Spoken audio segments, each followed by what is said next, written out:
Bret Hart, you know where he's living? Yes, I did. He's living in Calgary, and you know that, of course, because the Hart family is unbelievably well known, and you know that family, and but you visited him, didn't you? Yes, I did. Yeah, tell me about your meeting, because I've heard some stuff, and I want you to tell me, as it relates to wrestling, of course. Well, it was really nice to meet with Bret. My son Shane and I did. Bret was an hour late for the meeting, which is Bret's style. He was watching the Flames. You know, of course, we were too.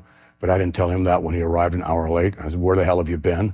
You know, he said, "Well, I got caught in traffic. I was a little bit late, and I was watching the Flames."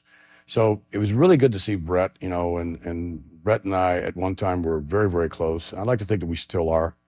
But he hated you in between the time you were close and where you are now, right? I think he probably did. You know, I don't. Oh no, he did. You know, the feeling. He did. I mean, this is not probably. He hated you.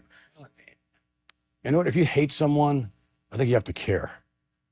You know, if you... Oh, he would be the first to admit that, Vince, that he could only hate you because you were so close and you meant so much to his life. And he felt betrayed by you. Right.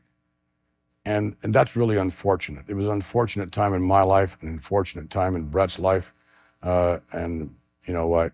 I'd like to apologize if I could for that situation, but I find myself in a situation of, look, would I do that all over again? I probably would. You know, so an apology would not be the right thing to do. Certainly opening my arms and, you know, for the company and for all of Bret's fans to say, Bret, come back in some capacity, even if it's a one night honoring Bret. It's something we'd like to do.